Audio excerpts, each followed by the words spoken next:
Bonjour, Christophe Avaro, petite présentation des dernières fonctionnalités concernant l'expertise terrain. Donc là, je vais faire un exemple. On a fait une expertise hier, le 26 juin. J'ai créé une nouvelle date d'expertise donc pour le 27 pour faire une présentation des évolutions. Donc si je démarre l'expertise du 27 et que je confirme le démarrage de cette expertise, on va pouvoir comme à son habitude, de définir les personnes qui sont présentes à cette expertise ou absentes. Et par la suite, vous allez pouvoir réaliser des signatures. Donc jusque là, il n'y a pas de changement. Vous pouvez utiliser la signature qui est enregistrée ou sinon vous la faites directement. Il y a toujours la date et l'heure qui s'affichent et vous pouvez poursuivre vos opérations d'expertise.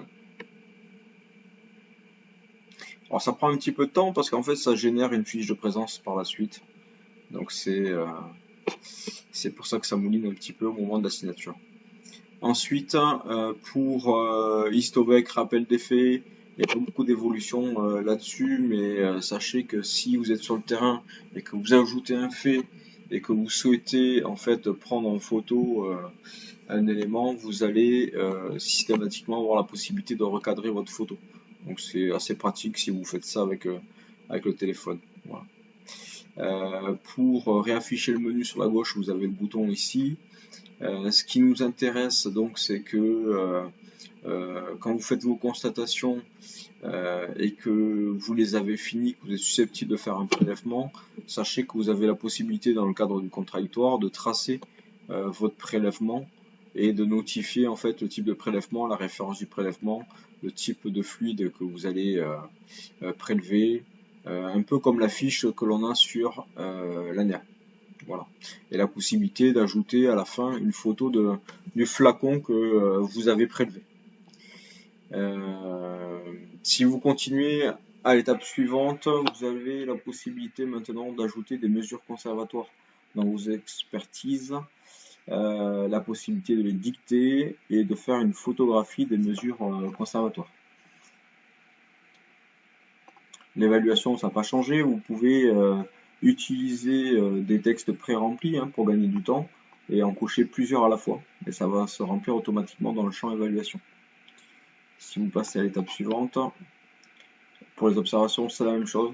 Vous avez la possibilité de cliquer plusieurs champs, les ajouter et les remplir par la suite. Les frais, donc là il y a une évolution de présentation pour les frais annexes qui sont les frais de gardiennage et les frais de remorquage. Donc si vous vous renseignez à cet endroit-là et que vous renseignez les frais de remorquage, avec une date de remorquage, mettons 20, quand vous validez, ça va se générer automatiquement dans le PV d'expertise. La position des parties, c'est la même chose, seulement les personnes présentes pourront s'exprimer. La suite à donner, vous avez aussi des champs possibles qui sont sur le côté droit de l'écran. Et là, maintenant, vous avez une forme plus rapide pour choisir le type de PV d'expertise que vous souhaitez envoyer aux confrères ou aux personnes présentes. Donc, en paramétrage par défaut, vous n'envoyez pas les photos que vous avez intégrées ni les documents. Vous envoyez, si vous appuyez sur le bouton du haut, donc vous pouvez afficher vos photos prises à l'expertise et les documents que vous avez générés dans l'historique.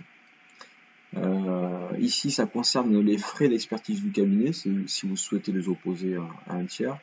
Et ici, c'est les frais annexes tels que les frais de remorquage, les frais de gardiennage, des choses comme ça.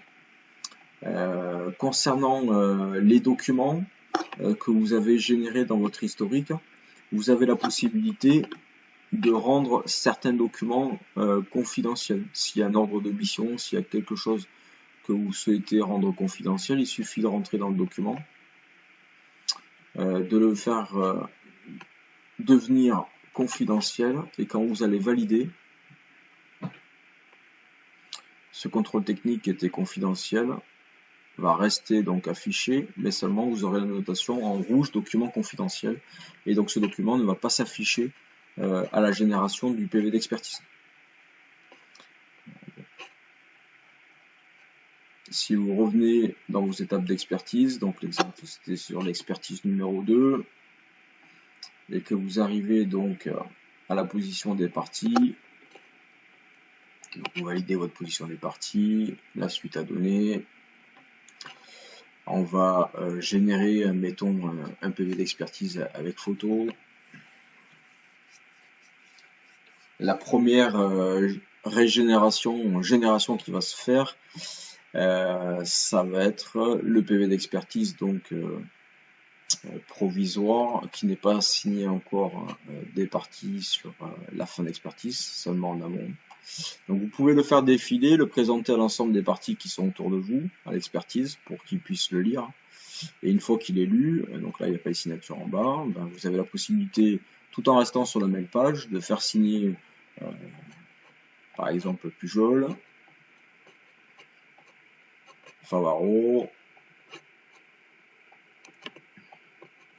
et puis à ce moment-là, quand vous avez fait signer les trois, vous passez à l'étape suivante et ça va mettre à jour le PV d'expertise. Et lorsqu'il est à jour, en fait, ça va automatiquement passer à la page de présentation où vous allez pouvoir envoyer le PV d'expertise aux parties présentes ou à des tiers si vous communiquez leur email en dessous. Donc là, vous avez la possibilité de visualiser le PV finalisé avec les signatures donc en bas pour être sûr de ce que vous envoyez. Et il suffit de cocher ici. Et le PV d'expertise, donc il est envoyé avec succès. Vous finalisez l'expertise. Une fois que l'expertise est finalisée, elle est considérée comme terminée. Le PV d'expertise ne peut plus être modifié. Et là, vous allez définir à l'état de votre dossier les actions à faire. Donc si par exemple vous avez une réclamation à rédiger, vous allez mettre que l'état dossier réclamation rédigée. Si vous souhaitez vous mettre un rappel, vous mettez un rappel à demain ou dans 2 jours. Et à ce moment-là, le dossier va se mettre dans les prochaines alertes pour les prochaines actions à réaliser sur ce dossier. Voilà. Je vous dis à très bientôt sur rcpj.fr.